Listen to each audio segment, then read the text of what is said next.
close. Ooh, ooh, ooh. It's a little high. Let's bring y'all down a little bit. Everywhere I go, the people really want to know who I is and who I be. They stop and stare when they see me. Hey y'all, welcome back to my channel. My name is Keisha Jante, and I am building my very first home. Well, I'm not building it. I'm having my very first home built, and I decided to document the journey and share the experiences that I have and the things that I've learned along the way. So if you're new here and that's the kind of content that you like, make sure you go ahead and hit that subscribe button and turn on your notifications so that you can be notified whenever I release a new video. In today's video, I'm going to be sharing a couple of things that I've learned so far throughout this journey, and this is definitely going to be a multi-part series because I'm only 2 months in. I signed my contract on August 7th. It is literally October 7th while I'm recording this video. And so I know that there's going to be more things that I learn and discover as the process goes on. But I did not want to do one big video at the end where I just let you know all the different things, because there are, again, things that you need to know at different stages and different phases of the process. So right now I'm going to tell you some of the things that I've learned up until this point. And then as I learn and discover new things, then I'll make more videos explaining those things as well. So let's go ahead and jump into the very first thing that I think that you should consider when you are going with new construction. The first thing you need to think about is whether you want to go fully custom or semi-custom. Now, I went semi-custom because I didn't even know completely custom or fully custom was an option. So there is a difference between the two, which you could probably tell because they have different names. And the difference really boils down to the level of customization that you want to have in your house. So if you want to go for a completely custom feel where you're choosing everything from the color of the cabinets to how many electrical outlets and where you want those electrical outlets to go, to where you want your lights to be placed in the house, to what layout you want in your bathroom, then you want to go more with the completely custom build. Whereas a semi-custom build, you have the option to make changes and to have choices to have the house look more like what you want it to look.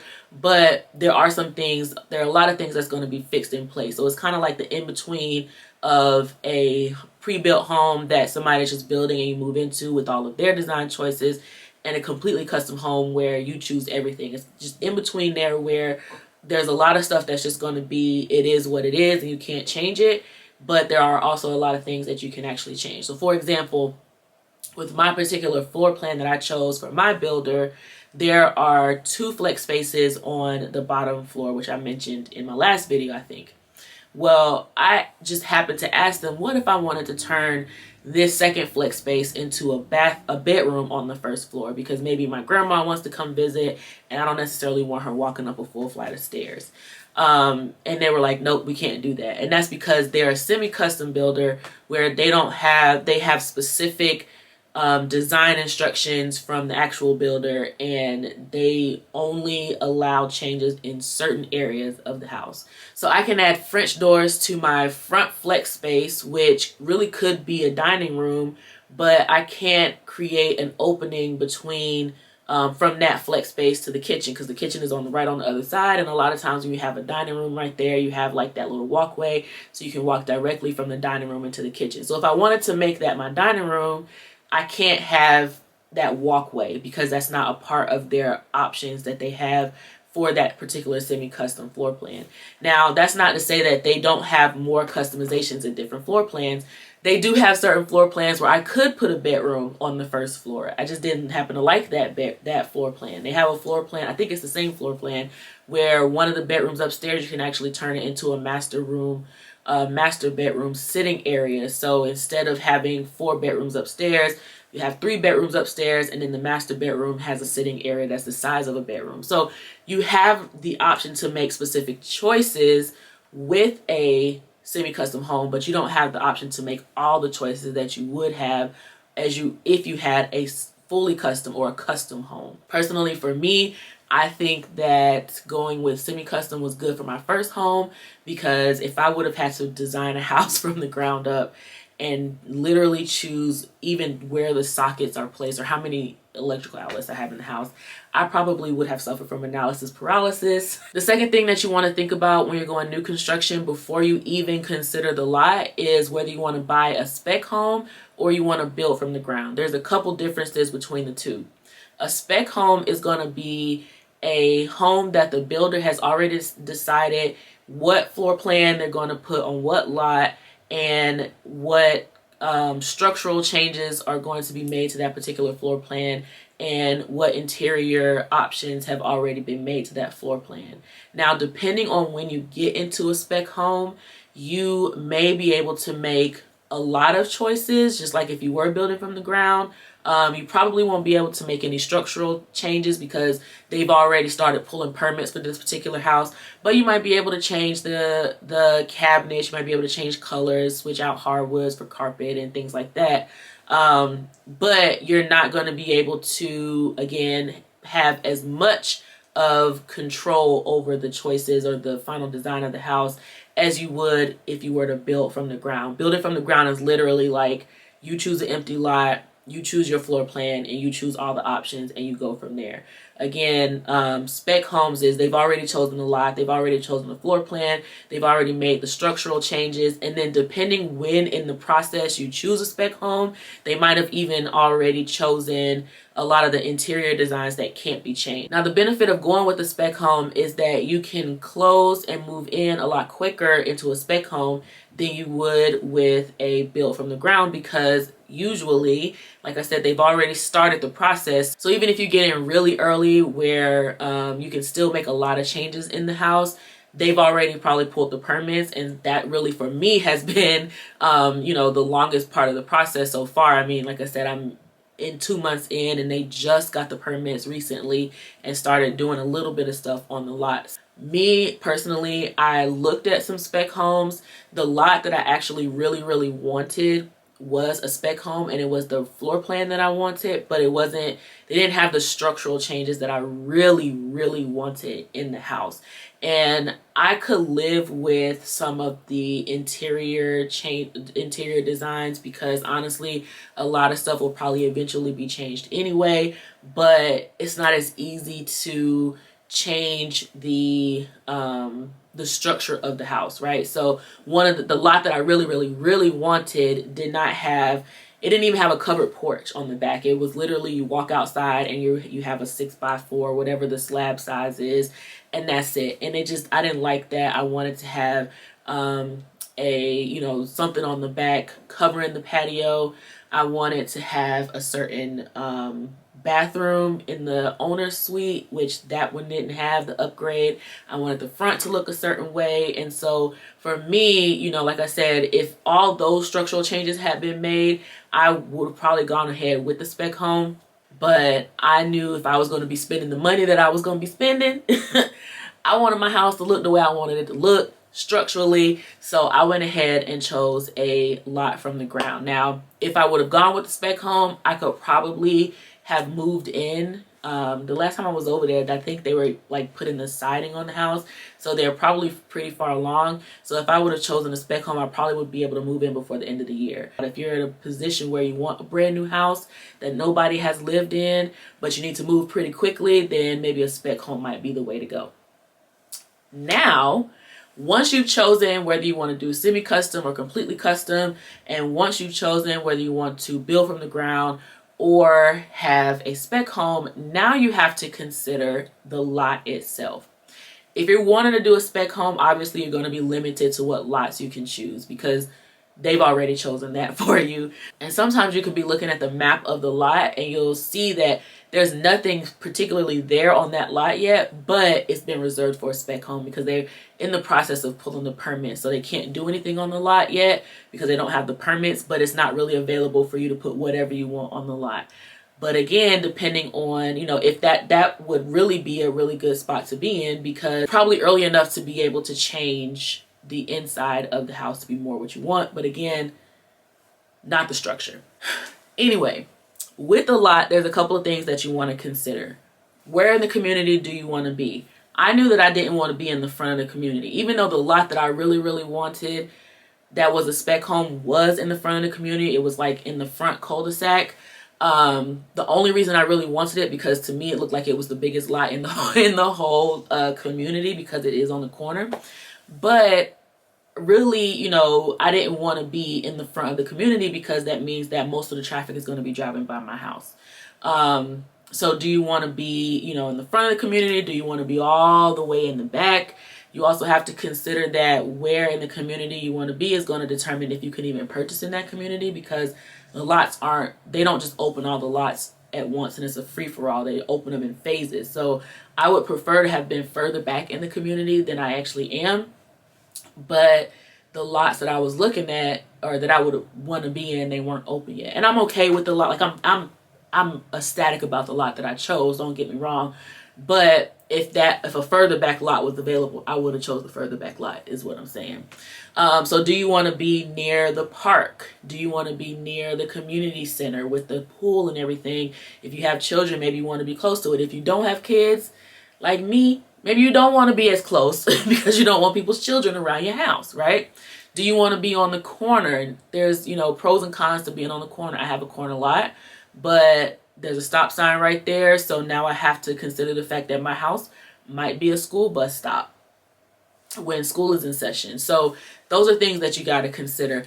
When I was looking for my lot, before the lot that I actually chose actually became available, there were 3 lots that were available that were not spec lots.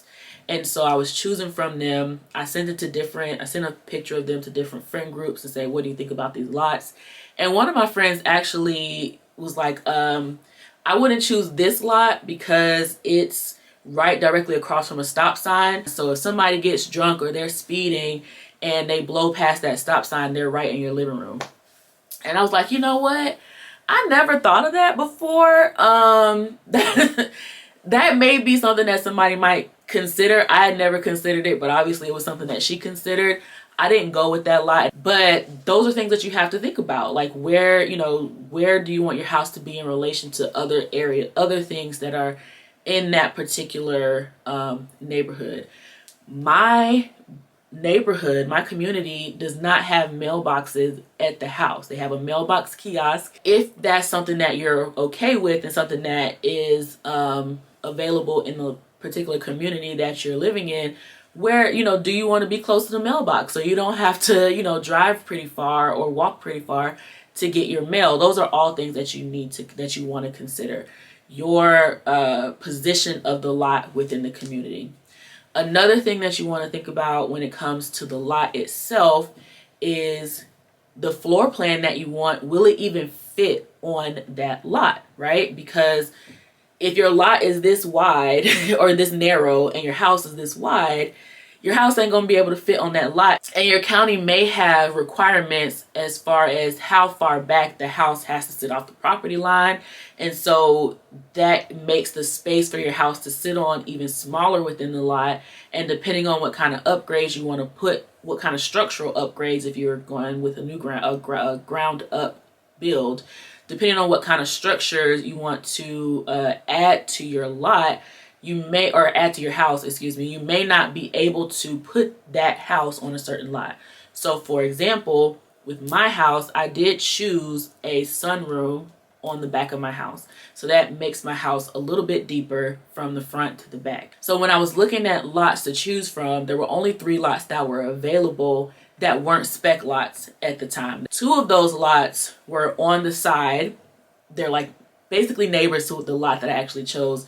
And one of them was in the middle of a street. And because I'm doing a sunroom on the back of my house, the builder's rep was like, well, you might have to choose this lot because I don't even know if that particular house now, the floor plan will fit, the footprint of that floor plan will fit on this particular lot with the way the lot is graded and the requirements from the county to, set the house back from the property line. Are you still going to get the green space that you want? So maybe it can fit on the lot, but you're cutting into a significant chunk of your yard and you really want to have a big yard. I don't care about a big yard because I don't be outside like that.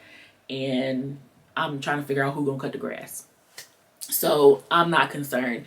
Baby, put my house as far out as you can to cut back as much grass. I'm not that concerned about a big yard. So, but you might be. So that's something you have to think about. Light just changed in here because my monitors on my computer just went off. So another thing that you want to think about when it comes to the lot is the orientation of the lot. And this basically means what direction is your house going to face once it's built. So for me, when I went to go tour the model home, I fell in love with the light in the house. To me, it was very bright. It was very open. It was very airy. I love bright spaces. I love a lot of natural light. And that is not necessarily exactly what sold me, but it definitely helped sell me on the house. And so now when I'm picturing myself in the house, I'm picturing myself with that same light. So when I was looking at the 3 lots that were available, the one that I was going to choose was the one that was the same orientation as the model, because I was like, well, it's very likely that my house will have the same kind of light as the model does because it's facing the same way. Then when I was about to choose that lot, another few lots became available. One of them was a corner lot, and I snagged that one. And then a couple weeks later, I realized that now my house is going to be facing the completely opposite direction. So that model house was facing north. Now my house is going to be facing south. It should still be fine because north and south are really good, for your house to be oriented to as far as light is concerned. But you don't want to fall in love with a house that is facing north and then turn around and get a lot that's facing west. You're not going to get the same amount of this. You're not going to get the same kind of light, especially if your house doesn't have windows on the side or doesn't have a lot of windows on the side to be able to let that light in. So you really want to consider the orientation of the lot for, the purposes of how you live. Now, if you don't care about the light, then maybe you don't need to think about that. But I really care about light. So I, was really concerned about making sure that I was getting as much light as possible. Also with the lot, you want to think about how your layout of the house is going to be. So again, going back to the model, the garage will be on the left. You walk in, the study flex, the first flex space is on the right. You keep walking, you have the kitchen, you have the dining area, you have the living room, you have the second flex space, you have the powder room. And so as I am decorating my house in my head, going through the process of choosing what I want and what I want my house to look like, I have to remember that because of the lot that I chose, everything is actually going to be the mirror image of that. So when I walk into my house, my garage is going to be over here instead of over here. And when I walk into my house, my office study flex area is going to be on the left instead of the right. The kitchen is going to be on the left instead of the right. The dining room is going to be on the left. Everything is going to be flip-flopped. And it's really crazy in my mind because I can't compute it because I keep going into the model and picturing my house that way. But I have to remember that it's flipped, which again, depending on your floor plan, your windows and everything like that, could affect lighting in the house. So I think I'm good. I hope I'm good. If not, I'll figure it out. But that's definitely something that you want to think about if those things matter to you. If they don't matter to you, then, everything I just said doesn't make sense. One last thing that I wanted to mention about the lot itself is the lots around you. And more specifically, are you going to be the first house built in that area, which means that you're going to be probably dealing with construction for a while, or are you going to be the last house in that area, which means that once your house is up, you got neighbors and you don't have to deal with the contractors being around your property. Obviously not saying that they would do anything bad, but I mentioned in the last video that I've already had to replace a tire because I was driving around the neighborhood and caught a nail. And so I'm assuming that's where it was from because I can't think of where else it would have been from because I don't leave my house very often. So if you are going to be in an area where they're going to be doing construction around you, you have to, you're going to be living in a construction zone, and that could be very detrimental to your vehicle. So when I first got my lot, I was very excited because I'm going to be the second house on my street. There's a house all the way on the other end, and then there's going to be me. And there's not a house across from me. There's not a house next to me. There is a house behind me that's about to be finished very soon. And then none of the houses on the other side of me are, you know, they're all empty lots right now. Some of them had already been sold, so there were going to be, I know that there were going to be some houses that were going to be put up before my house was going to be put up, but the rest of them weren't. And so I was really excited because I was like, I'm going to be down here by myself for a while. And then I was like, but that means that when those lots finally do sell, they're going to be down here doing construction. So I think I think that I want somebody to buy these lots so that they're completed, you know, around the time my house is completed, or at least very shortly after that. So for me, if they're like at the part where they're doing all the interior work, I think that's a little bit better than them, you know, building the house, like framing and stuff like that. So the house next to me, like directly next to me, did go ahead and sell. So that one should be being put up with along with mine, and it's a couple of weeks after mine sold. That one sold, that lot.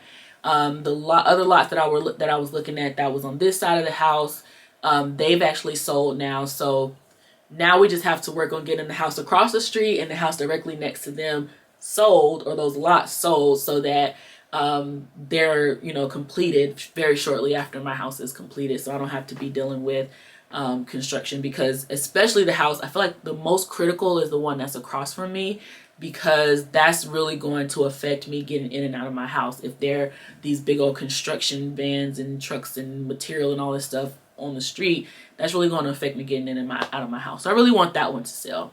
I'm very antisocial. If you know me, you know. But now I'm like, I need neighbors because I don't want to be living in the middle of a construction zone for the next couple of years.